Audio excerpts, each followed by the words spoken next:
Ketika tadi bagaimana penyelenggaraan pemilu sudah disampaikan oleh Bu Nurul sebagai KPU, kemudian wasitnya sudah menyampaikan, kemudian suplai datanya oleh Kadifut Capil. Lalu saya dari Kesbangpol, apa yang harus saya sampaikan? Yang pertama saya ingin sampaikan adalah lebih pada tataran operasional, karena pemilu tadi dibutuhkan adalah pesertaan pemilu. Dalam bahasa demokrasi ada yang disebut indeks demokrasi. Salah satu kriteria ataupun indikator demokrasi itu adalah kepesertaan dari adik-adik semua untuk ikut mencoblos. Artinya seberapa banyak orang yang hadir di TPS ataupun di tempat penyoblosan. Semakin tinggi maka semakin tinggi pula tingkat kualitas tadi yang disampaikan, kualitas dalam artian indeks demokrasinya. Saya coba pada bulan November tanggal 18 sampai 18 Desember melakukan penelitian terhadap pelajar.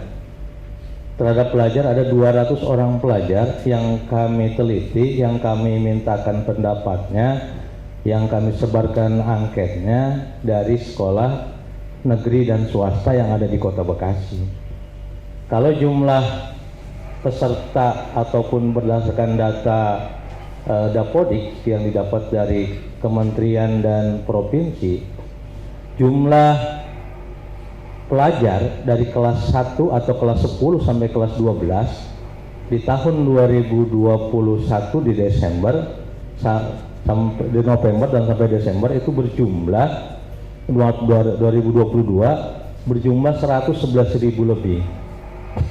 Artinya cukup potensial teman-teman ini.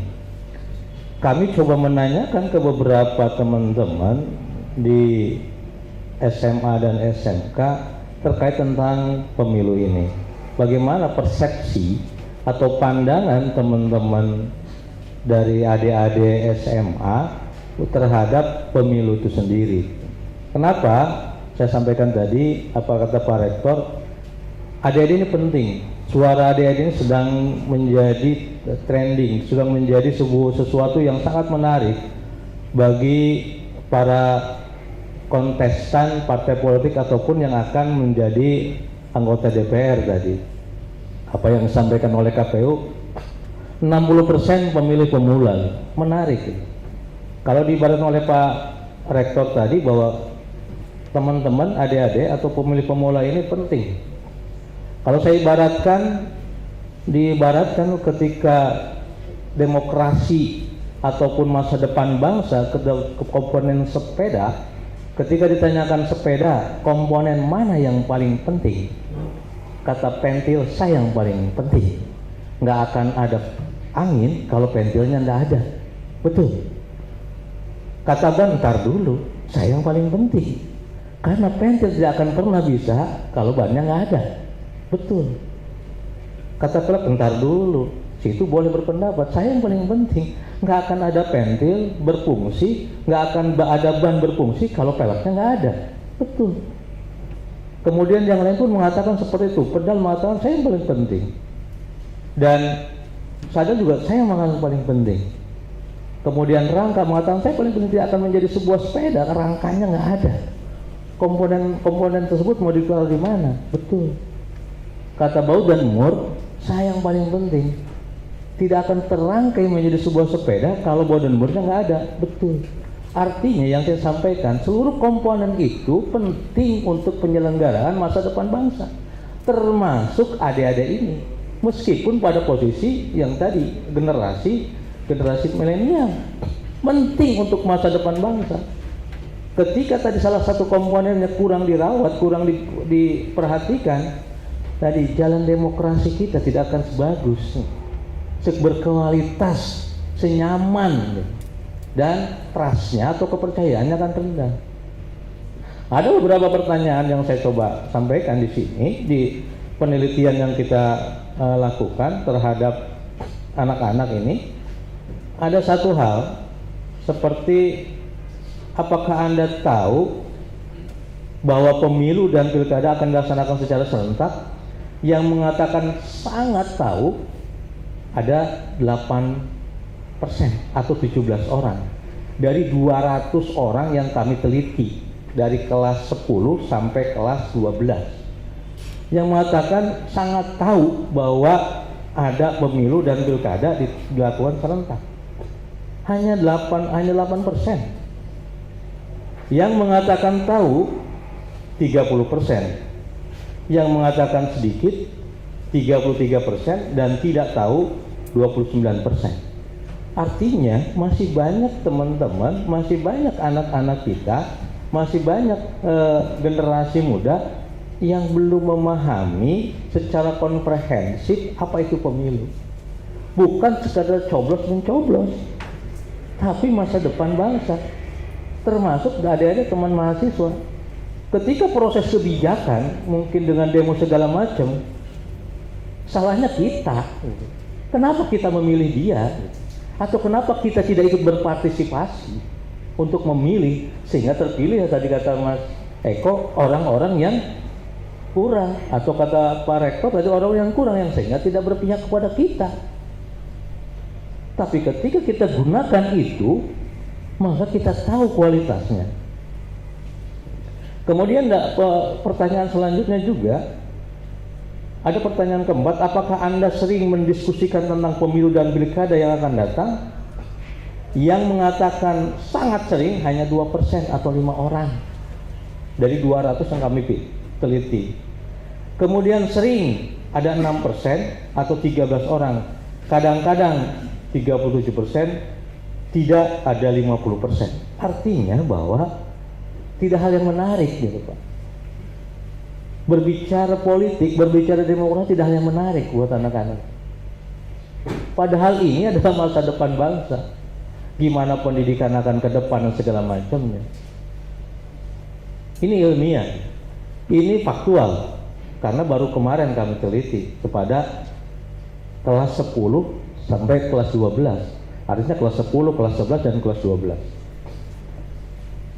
Kemudian ada pertanyaan, mohon maaf, mungkin kepada kita semua, apakah sekolah Anda pernah mengadakan penyuluhan dilakukan oleh pemerintah mungkin, atau penyelenggara pemilu yang lain?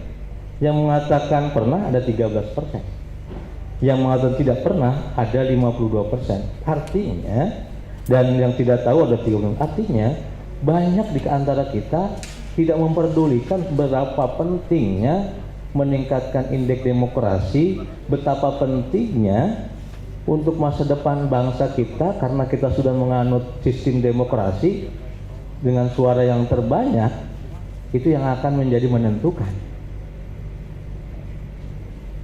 Sehingga perlu menjadi edukasi buat kita kepada masyarakat yang lain, terutama masyarakat kita. Ini buat ibu bapak guru nih pertanyaan. Apakah guru atau kepala sekolah Anda memberikan informasi atau penyuluhan tentang pemilu atau pilkada? Yang mengatakan sangat sering hanya 1%, atau hanya 2 orang yang mengatakan itu, atau sering 14, hanya 7%, hanya 14 orang. Kadang-kadang 42% dan tidak sama sekali 42%. Artinya guru memiliki peran yang penting untuk memberikan edukasi kepada anak-anak. Mungkin sekarang dengan kurikulum Merdeka Belajar kira-kira punya keleluasaan ibu bapak guru untuk memberikan, menginformasikan kepada anak-anak kita. Yang saat ini mungkin ibu bapak guru mungkin tabu atau mungkin yang lainnya, sehingga tidak terinformasikan atau kurang teredukasi pada anak-anak kita tentang pemahaman berdemokrasi tersebut. Demokrasi itu adalah salah satunya dengan pendidikan politik. Kalau dulu ada yang namanya PPKN, mungkin sekarang terintegrasi dengan kurikulum Merdeka itu, lebih leluasa untuk mengatakan itu.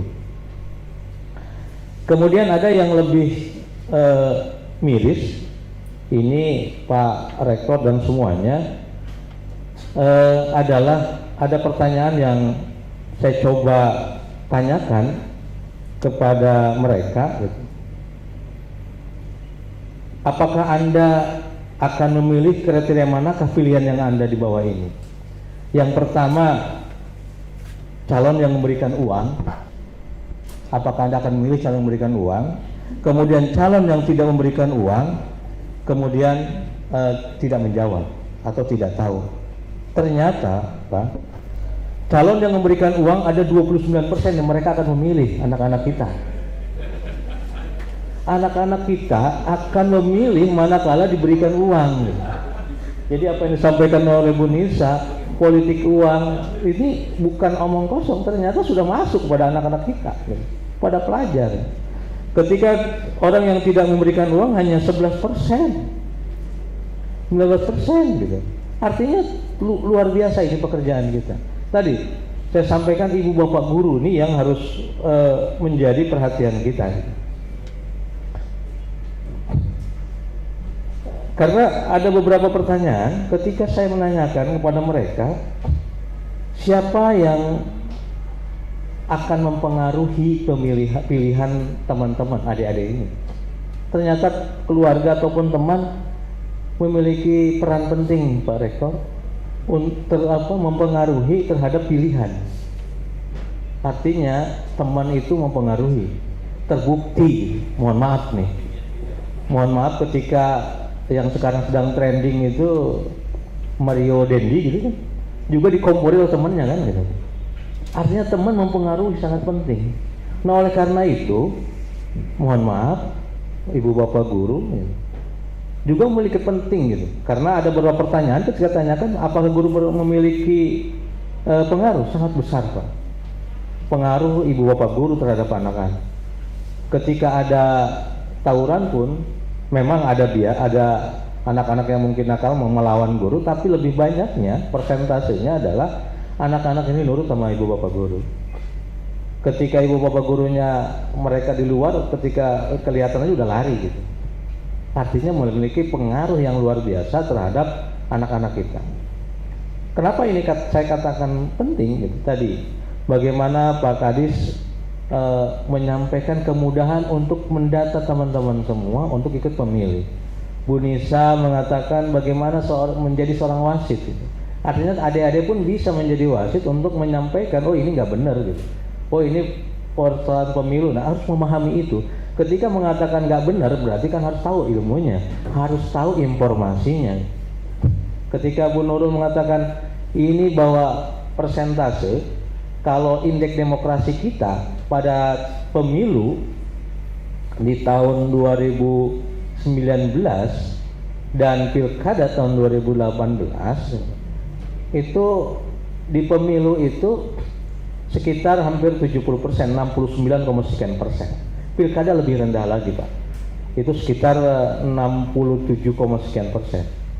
Artinya masih banyak dari jumlah hak pilih tahun 2019 itu 1,6 mungkin, yang menggunakan hak pilih hanya 1,1 lebih. Artinya masih banyak di antara kita yang belum memahami betapa pentingnya pendidikan politik, betapa pentingnya demokrasi ini menentukan arah bangsa kita. Jangan salahkan anggota DPR ketika mereka menetapkan kebijakan apapun, ya yang salah kita. Pertama, kesalahan kita mungkin bagi teman-teman adik-adik tidak peduli, sehingga demo apapun kurang berpengaruh. Demo apapun kurang berpengaruh. Inilah saatnya, baik di kampus segala macam dilakukan. Saya berharap di dunia pendidikan mungkin diadakan role playing, itu bermain peran untuk bagaimana simulasi pemilu misalnya. Ya, ini mungkin nanti sosialisasi oleh TPU lah kira-kira di sekolah gitu. Ini penting gitu, karena ini ada beberapa pertanyaan yang kami sampaikan kepada anak-anak kita luar biasa gitu. Nah, ketika ada pertanyaan, apakah yang memberikan barang, ada yang memberikan uang atau tidak memberikan apapun, ternyata dua komponen ini, barang dan uang, itu tinggi. Itu tinggi gitu. Mudah-mudahan tadi apa yang disampaikan oleh Pak Kadis, oleh Bu Nisa gitu, itu hanya sekedar memotivasi gitu. Bukan karena nanti nunjuk beraninya, karena ada itu ya Pak. Tapi itu memotivasi, penting memotivasi itu. Artinya ini penting bahwa bagaimana situasi politik yang saat ini ada, itulah adik-adik ini, generasi muda ini sedang diperebutkan, sedang dirayu. Tadi 60% itu tinggi, sedang dirayu bagaimana suaranya bisa menarik perhatian untuk mencoblos. Nah, ketika mencoblos itu lihatlah, tadi kata Bu Nisa atau kata Pak Taufik, atau ada aturan mekanismenya gitu. Ada apakah benar ini sebuah pencitraan, apa memang sebuah ini rekam jejak dan sebagainya lah kira-kira. Ada yang lebih tahu. Belum lagi ternyata pemahaman generasi muda, Pak Kadis dan semuanya itu lebih rendah lagi di pilkada Pak. Lebih rendah lagi di pilkada. Pemahaman pengetahuan mereka tentang pemilu itu masih lumayan, tetapi akan lebih rendah di pilkada. Kalau pemilu mungkin kan lebih tersosialisasinya di berbagai media, ya, TV dan sebagainya. Pilkada kan lebih kepada sektoral, lokal gitu.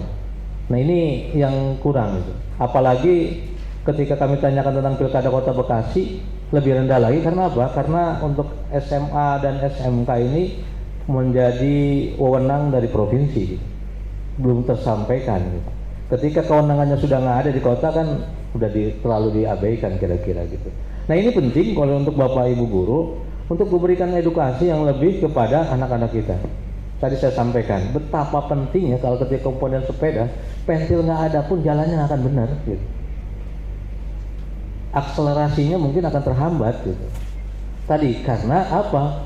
Karena ada yang kurang. Kebijakan mungkin yang keluar pun dari karena kurang dirawat, kurang kita pedulinya, ya sudah kebijakan seperti itu. Mungkin itu beberapa hal yang dapat sampaikan, nanti berkembang kepada beberapa hal yang akan saya sampaikan mungkin ketika ada pertanyaan. Dan saya juga sudah bawa nanti ketika ada yang menjawab gitu ya Pak. Tapi nanti aja. Terima kasih. Mohon maaf. Assalamualaikum warahmatullahi wabarakatuh. Waalaikumsalam warahmatullahi wabarakatuh. Terima kasih Pak Agus atas paparannya. Sebelum masuk ke sesi tanya jawab, saya mau tanya dulu nih, saya berdiri di sini. Tadi ngomongin hasil litbang ya Pak ya, survei. Kenapa kami harus menjadi pemilih yang berintegritas? Kenapa nggak kami ambil aja uangnya? Kan itu bisa buat mabar, beli kosmetik dan lain-lain.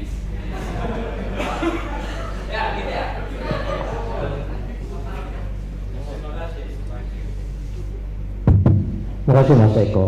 Saya sampaikan tadi bahwa ketika teman-teman diberikan katakanlah 200.000 gitu, 200.000 mungkin bisa beli makan sedikit enak gitu, atau kosmetik sedikit mungkin Wardah atau yang lain gitu, atau kalaupun dibelikan mungkin paket data gift online bisa beberapa kali kira-kira gitu. Tapi hitung berapa itu durasi yang bisa dilakukan kenikmatannya. Artinya ketika dikasih 200 paling hanya mungkin hitungannya jam gitu, habis. Tapi dampak yang akan kita dapatkan adalah 5 tahun ke depan. 5 tahun ke depan akan terjadi dampak yang luar biasa. Dan akan berdampak, apakah tidak berdampak? Pak kami masih muda, mungkin tidak berdampak. Kata siapa? Ketika dampaknya apa? Bagaimana pengembangan ekonominya? Ketika pengembangan ekonomi akan sangat berkaitan, gitu. Karena 3 hal Pak, saya sampaikan. Negara maju itu pencapaian 3 hal: pendidikan, ekonomi, dan kesehatan. Saya yakin ketika pendidikannya tinggi, minimal dia akan tahu akan gizi. Pada kesehatannya dia tahu. Pasti ketika pendidikan tinggi, nilai salary-nya pun akan tinggi, ekonominya juga tinggi. Tapi ketika kita memilih bukan orang yang memiliki kemampuan untuk mengembangkan atau membangun, hanya sebuah keinginan, hanya sebuah nilai ambisi, hanya sebuah, kalau menurut Maslow itu esteem, pengakuan, tentang yang sekarang mungkin pengakuan kayak Dendi gitu, itu nilainya akan jeblok, Pak. Contoh, Singapura saya tanya, apakah negara miskin? Tidak. Apakah ekonominya rendah? Tidak. Apakah kesehatannya rendah? Tidak. Ethiopia, apakah negara maju? Tidak. Negara miskin. Pertanyaan, pendidikannya tinggi nggak? Enggak. Ekonominya pasti jeblok. 3 hal ini, komponen ini bagaikan 2 sisi mata uang yang tidak dipisahkan. Lalu berkaitan dengan demokrasi, karena akan berangkat dari demokrasi itu bagaimana kestabilan, bagaimana orang yang akan bisa mampu meningkatkan itu. Ketika tidak yang kita pilih, ya tadi lapangan kerja sulit gitu ya Pak. Meskipun saat ini mungkin kalau kita lihat anak-anak muda ini buah sawo buah duren, wow keren kira-kira gitu ya. Buah sawo buah duren, wow keren gitu. Tapi 5 tahun ke depan dengan kondisi yang ade-ade masa bodoh gitu, masa bodoh mungkin memilih yang penting tadi kata Mas Eko, yang penting diberi duit, kemudian masa bodoh yang penting saya datang sudah menunaikan, urusan rekam jejak saya urusan yang lain. Itu yang harus kita hindari. Mungkin itu Mas Eko. Terima kasih. Terima kasih sebagai pengingat buat kita semua ya teman-teman ya. Tolong di 14 Februari dan malam sebelumnya jangan terima serangan fajar gitu.